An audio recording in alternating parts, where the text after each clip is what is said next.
We're in a strange time for superhero films. Avengers Endgame just came out.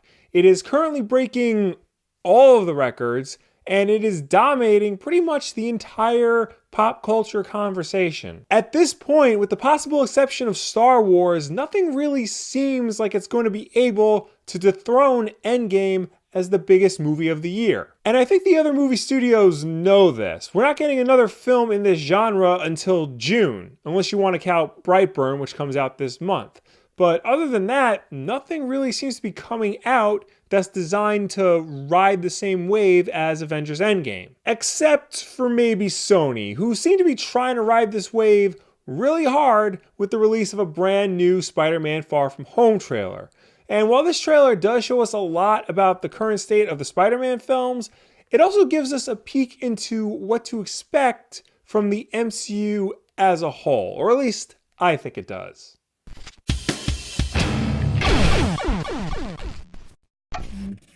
Do I still have to say spoiler alert for Avengers Endgame? I mean, I'm assuming if you're watching this video, you saw the movie.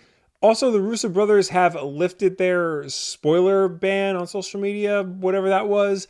And Tom Holland says in the beginning of the trailer that there are going to be spoilers for Avengers Endgame in it. So I guess I'll say spoiler alert, but... So yeah, right out of the gate, the new trailer for Spider-Man Far From Home reveals that Iron Man died during the events of Avengers Endgame, during the climactic battle against Thanos. It's kind of crazy that Marvel would be okay with spoiling their biggest movie ever less than 2 weeks after it came out. I guess on the one hand, Sony is handling this picture and they're doing the marketing for it, so they had final say in that, I think.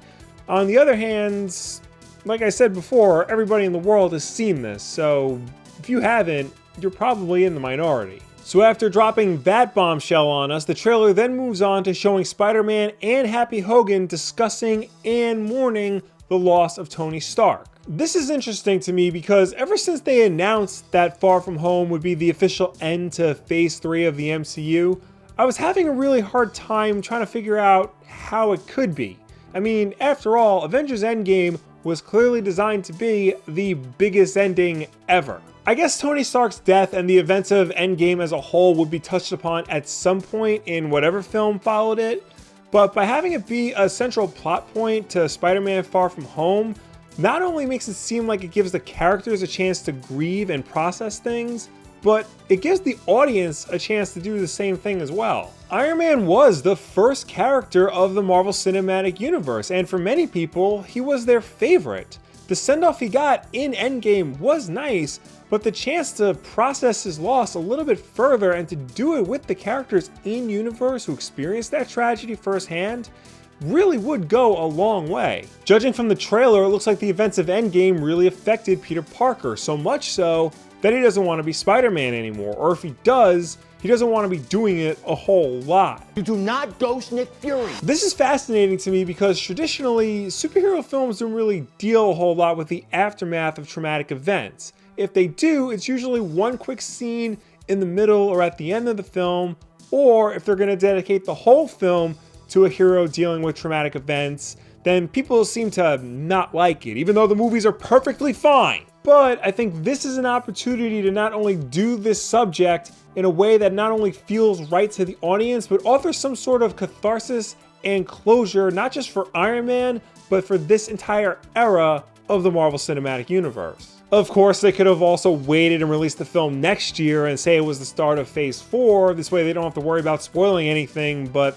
that's besides the point. Another thing this trailer kind of indicated to me was that it really seemed like they were setting Spider-Man up to be the new centerpiece of the Marvel Cinematic Universe. Kind of like how Iron Man was originally somewhat of the centerpiece for the previous films in the series. There are all these moments like Happy saying that Tony believed Spider-Man could carry on after he was gone, or Fury telling him to step it up. I mean, the fact that Fury specifically singles out Spider-Man instead of going to any of the other superheroes he could have possibly gone to is telling. It's almost as if the filmmakers are specifically telling us that they're christening Spider-Man to be the new lead for the franchise, to lead us into the future, which I would totally be okay with. I mean, Spider-Man rules, and I really like this version of Spider-Man. He is, after all, Marvel's most popular character. Even after Iron Man, Thor, and Captain America and all those guys became household names, Spider-Man was still top guy. So to have him lead the franchise just makes sense. And I mean, really, who better than Spider-Man?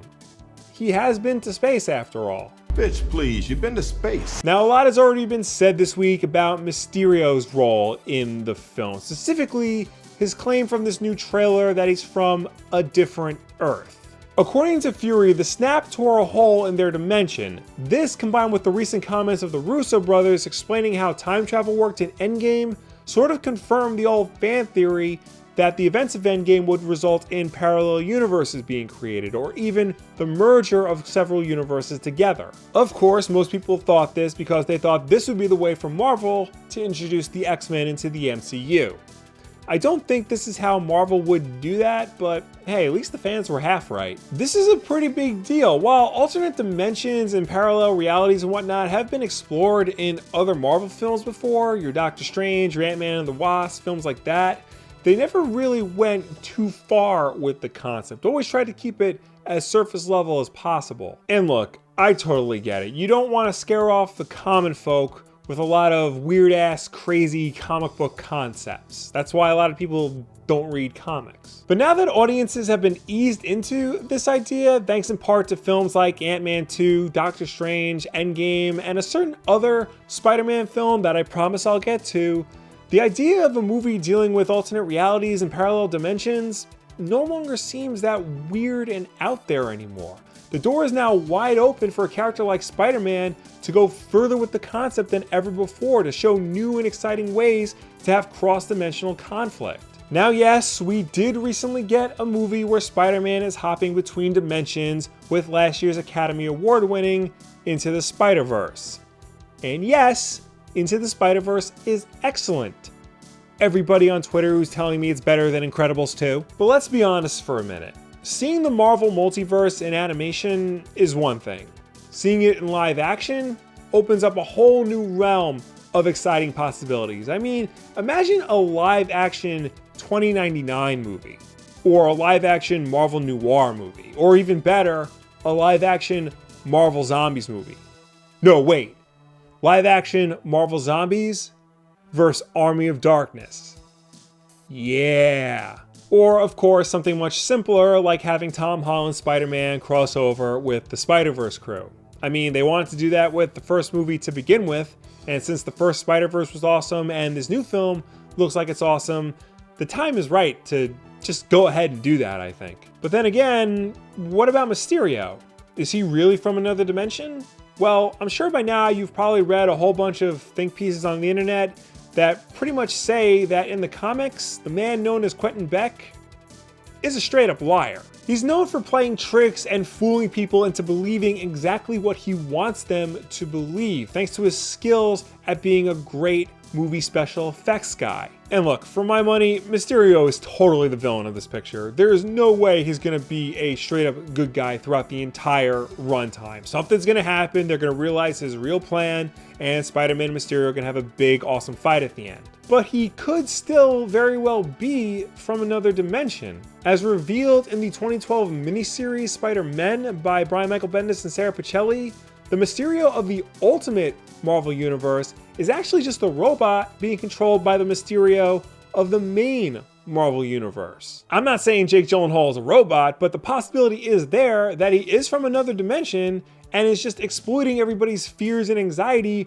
of what happened in Endgame in order to make a name for himself, to put his stamp on this dimension that he wasn't able to do in his dimension. Or he is completely lying and his battles against the elementals are 100% smoke and mirrors. That I would also believe. Either way, there's still a whole lot we really don't know about the MCU as a whole, let alone what's gonna happen in old Spider-Man's next solo outing. The events of Endgame really threw a wrench into whatever we thought was going to go on with this series moving forward. At least I think it did. But it's very clear to me that Kevin Feige and everybody else at Marvel have no plans to just rest on their laurels and take it easy after their big ass event in Endgame. This is the new Marvel Cinematic Universe moving forward. A universe where people die, actions have consequences, and things are about to get weird as f***. Also, Spider-Man is their new top guy. Are you along for the ride? Well, I don't know about you, but I'm ready for at least one more MCU film now. I think I'm ready to see what exactly they have in store next for us after what happened in Endgame. So long as they don't use this whole dimension hopping thing to bring in a new Tony Stark. I mean, that would just feel cheap doing it so soon now. Anyway, what did you think about the trailer for Spider-Man Far From Home? Did you enjoy it? Did it make you excited to see the film? Or do you just have more questions than you did before? Do you think it was too soon of them to release a trailer that spoiled the events of Avengers Endgame? Let me know down below or anywhere on the internet. There will be an Amazon affiliate link in the description to the trade version of Spider-Man. It is seriously a great book and you should all go out and read it.